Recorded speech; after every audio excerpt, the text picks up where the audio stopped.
Break બાદ આપનું સ્વાગત છે. ચર્ચા ચાલી રહી છે ફેશન પર ફતવો. આડા દિવસે છાશવારે નેતાઓ આ પ્રકારના નિવેદન આપે છે મહિલાઓ પર, અને મહિલાઓ છે કે ચૂપ થઈને બેસી રહે છે, અને અમારા જેવી મહિલાઓ છે જે ફક્ત ડિબેટ કરીને, ચર્ચાઓ કરીને આ વાતને મહિલાઓ સુધી પહોંચાડે છે, પરંતુ આગળ કેટલી આવે છે મહિલાઓ તે જોવાનું છે. આવી ડિબેટ દ્વારા સાંભળીને પણ જો મહિલાઓ સુધી આ વાત પહોંચતી હોય તો તેઓ આગળ આવવાની જરૂર છે, અને મહિલાઓએ જ આ પ્રકારના જે નિવેદનો છે તે સાખી ન લેવા જોઈએ. તે પ્રકારની અમારી આજની ડિબેટ પરથી અમે મેસેજ આપવા ઈચ્છી રહ્યા છીએ. અમારી સાથે અત્યારે બિગ ડિબેટમાં જોડાયા છે જિજ્ઞા શાહ, ફેશન ડિઝાઇનર છે. જિજ્ઞાજી, આપનું સ્વાગત છે. આ સાથે જ અમારી સાથે स्कूल ऑफ डिजाइनના डीन પણ જોડાયા છે रिद्धिमा भाटिया. रिद्धिमा जी, आपका भी स्वागत है. जी जिग्ना जी, હું આપને પૂછવા ઈચ્છીશ કે આ પ્રકારના જે નિવેદન આવે છે મહિલાઓ વિશે, છોકરીઓ વિશે, કે ફેશન કરીને કોલેજ ન જવું જોઈએ, લિપસ્ટિક લગાવીને કોલેજ ન જવું જોઈએ, ટૂંકા કપડાં ન પહેરવા જોઈએ, શું મહિલાઓનો અધિકાર નથી? I personally feel I think that is completely out of mind statement that they should not wear it at all. That's a very extreme statement, I would say. Of course, bow exposing kapda na pehre, that is something which is still understandable. કે આજના ટાઈમમાં જે રીતે generation જઈ રહી છે, no, they all want that freedom, freedom of you can say that their speech, freedom of their own clothing, dressing. So I don't agree. I think to an extent that they should not wear at all.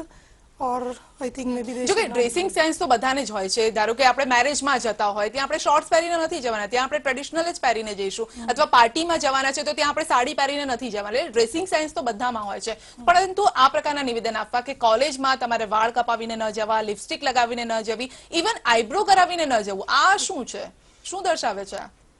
જિજ્ઞાજી, સાચી વસ્તુ છે. I think એ વધારે પડતું છે. I feel કે at least એક presentable રહેવું એ પણ એટલું જ જરૂરી છે. વેન કોર્પોરેટ્સમાં I think that is considered to be you can say એક તમારું બેનિફિટ છે when you are a presentable personality.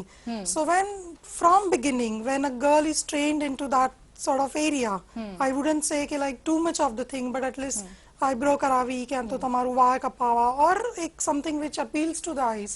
think nothing wrong in that.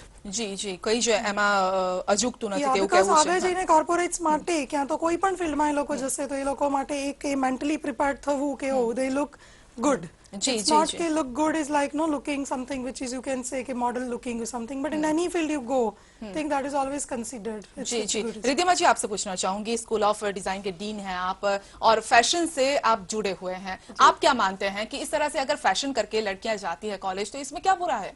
देखिए, हम आजकल बात करते हैं ग्लोबलाइजेशन की. स्टूडेंट्स हैं, मैं 15 साल से कॉलेजेस की डीन रही हूँ, स्पेशली फैशन कॉलेजेस की डीन रही हूँ. तो यहाँ पर क्या होता है, हम लोग ग्रूमिंग की बात करते हैं. It is not about fashion, it is about grooming. When we talk about globalisation, हम बात करते हैं कि भारत को सारी दुनिया में आगे पहुंचाने की. अगर हम खुद से it is not about the glamour part of it, but yes the grooming part of it. एक अच्छी तरह से लिपस्टिक लगाना, आईब्रोज करना, एक ग्रूम हो के एक अच्छे हेयर कट में एक अच्छे कपड़े पहन के जाना, ये एक हमारी सभ्यता को भी दर्शाता है. बेकार कपड़ों में या कुछ अजीब सा बन के जाने से हम लोगों को सीरियसली भी नहीं लिया जाता है. जी, और बोलते हैं कि ये तो देसी है, देसी है, इस तरह के भी सुनने को मिला है. नहीं, तो जो देसी होता है वो भी तो अच्छे कपड़े पहनने का हकदार होता है. चाहे विदेशी हो या देसी हो, अच्छा कपड़ा पहनना, अच्छा दिखना, साफ सुथरा दिखना, वो तो एक ग्रूमिंग और एक हाइजीन का फैक्टर है. तो मेरे ख्याल से उसको हम फैशन के साथ टर्म नहीं कर सकते हैं. उसको हम एक ग्रूमिंग का पार्ट ले सकते हैं. જી જી, સોનલબેન, આવા પણ ટોન્ટ સાંભળવા મળે છે કે આ તો દેશી બલૂન છે, આ ટાઈપના પણ આપણે ટોન્ટ સાંભળતા હોઈએ છીએ.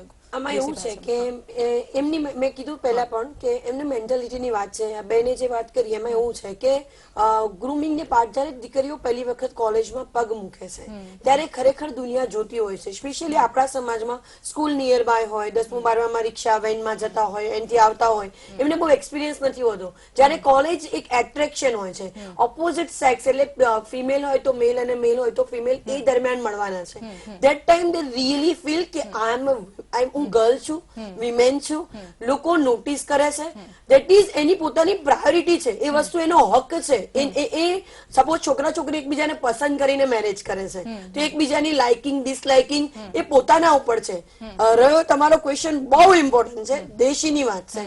અત્યારે કોઈ વ્યક્તિ જીન્સ નથી પહેરતું, કોઈ બિચારું ગામડામાંથી આવ્યું છે સાડી પહેરે છે, અથવા તો પહેલા પણ કચુકીને ચોલી પહેરતા હતા, અત્યારે રબારી સમાજમાં પાછળ છેક સુધીના બરડા ખુલ્લા હોય એવા બેકલેસ તરત પહેરે છે.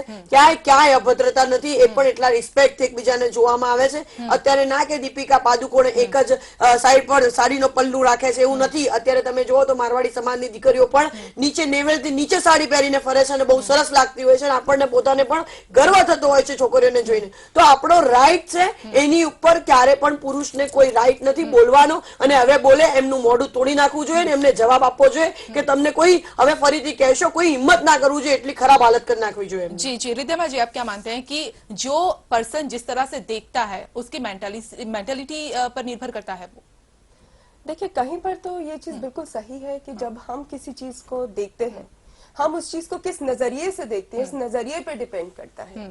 हम एक चीज को, कोई भी चीज किसी को भद्दी लग सकती है और वहीं दूसरे को अच्छी लग सकती है. ये हमारी अपनी सभ्यता पे, ये जिस तरह से हमारी अपब्रिंगिंग हुई है सोसाइटी में, जिस तरह से हम लोगों के विचार डेवलप हुए हैं, हमारी पढ़ाई है, एजुकेशन का बहुत बड़ा इसके अंदर योगदान रोल है. हाँ. हम लोग किस तरह से बड़े हुए हैं, किस माहौल में बड़े हुए हैं, किसी भी चीज को देखने का नजरिया हमारा उसके ऊपर डिपेंड जी करता जी, है. नजरिया ऊपर और सभ्यता असभ्यता हमारी नजर पे होती है.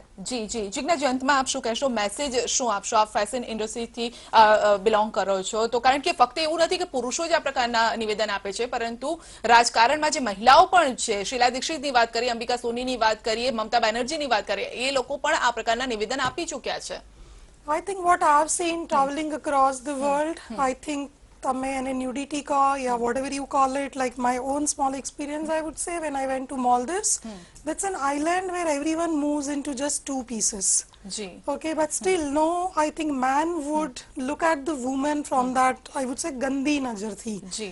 Okay, it's all in mind. I would say it's all in mind. It's not G, something એટલે which is માનસિકતા like, દર્શાવે છે જે Yeah. પણ વ્યક્તિ આ પ્રકારના નિવેદન આપે છે. જિજ્ઞાજી, રિદ્ધિમાજી અને સોનલજી, ખાસ કરીને આપનો અમારી સાથે બિગ ડિબેટમાં જોડાવા બદલ ખૂબ ખૂબ આભાર.